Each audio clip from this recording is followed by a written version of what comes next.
Constant sickness and immune system struggles have become the norm for so many kids. In the US, we have dealt with this major increase in chronic illnesses, but we're not really doing anything different to get a different outcome or to change that. Let's just take ear infections, for example. We have up to about 85% of kids are having an ear infection by age 3.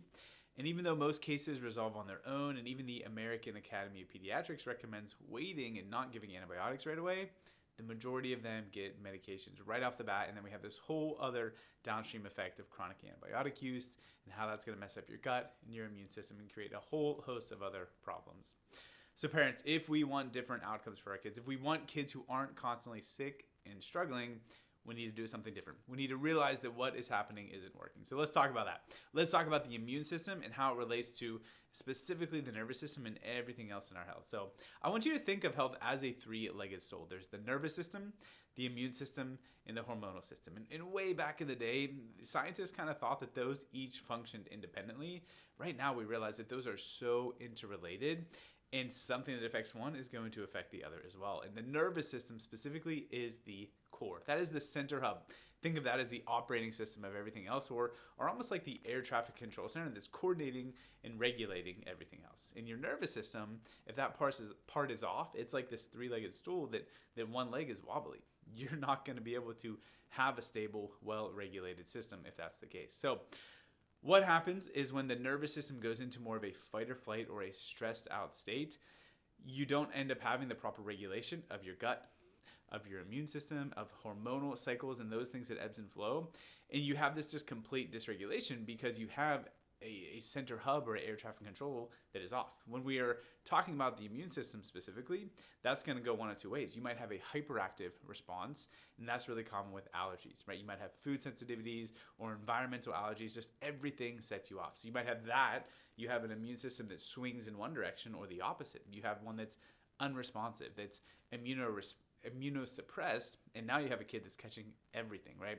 Every single bug that comes around them, they're trying to kick the sick, and they're dealing with stuff not a couple times a year, but a couple times a month. And instead of lasting a couple days, it's lasting a couple weeks. And they're just stuck in this cycle of medication after medication after medication.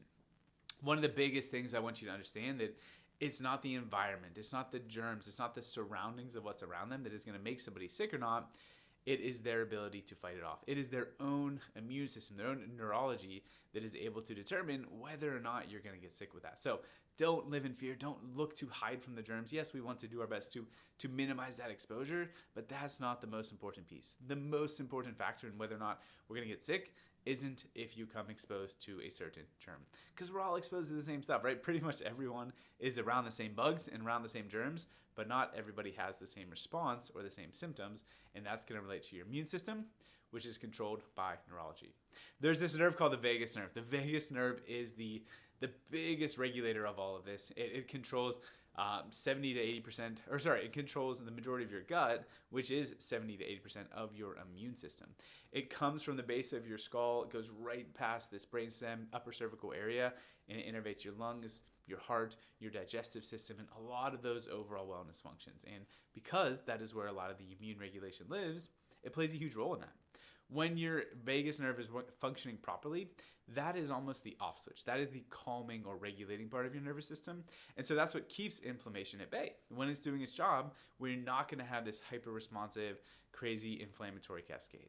But when that's not regulated, when we're not functioning as we should, now we are going to end up with this dysregulated cycle of chronic inflammation and how that's going to turn into a whole host of symptoms.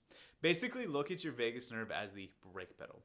Imagine you've got the two pedals in your cars. You got the gas pedal and you got the brake pedal. The vagus nerve is the brakes. The stress response, that's the gas pedal. That's the fight or flight and the survival mode that a lot of us get stuck in, especially a lot of our kids. We need that vagal tone. We need the vagus nerve to calm it down, to pump the brakes, and get that system back in check.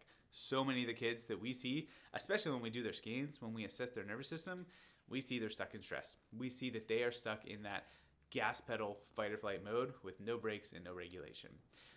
The question you might have is, well, how do we get that way? Where does this start? There's so many things that can be contributing to that, right? Our kids are exposed to way more toxins. They're exposed to way more negative things in the environment. But a big missing one that no one's talking about is the birth process. the birth process is at the root of so many of those struggles for the kids that we work with, because when there is C-section, forceps, vacuum extraction, prolonged labor, we got stuck in the womb a little bit, the area that is going to take the damage, the area that is going to be the most susceptible is up here. It's that brainstem area, which is where the vagus nerve is coming from. So we see in so many of those cases that the kiddo later on in life who is dealing with chronic immune struggles, early on, maybe they had the birth trauma, maybe they were a colicky, fussy, refluxy baby, they had ear infections, and we just see that there's this cascade that's been developing behind the scenes all along. And generally, as you're going through that journey as a parent, your pediatrician, your providers are like, oh, don't worry, they'll grow out of it, it'll get better eventually. Guys, they don't grow out of it. They just grow into the next version of that struggle. So we don't want to just wait and hope that it gets better. We want to address the cause. We want to get to that deeper layer so that we're not just treating symptoms, so that we're not just hoping that it eventually gets better on its own. Guys, if that is something you are looking for, if you want a different approach for your family, if you're sick of constant lack of options, or the options that you're given are just medicate the symptoms away, that is what we're here for. That is what neurologically focused chiropractic exists for. The process goes is we start with a deep dive into the case history. We start with doing their neurological scans and evaluations so we can get to the bottom of how is their system functioning. Are we in that fight or flight stressed out state, or are we doing okay? Are we handling life okay?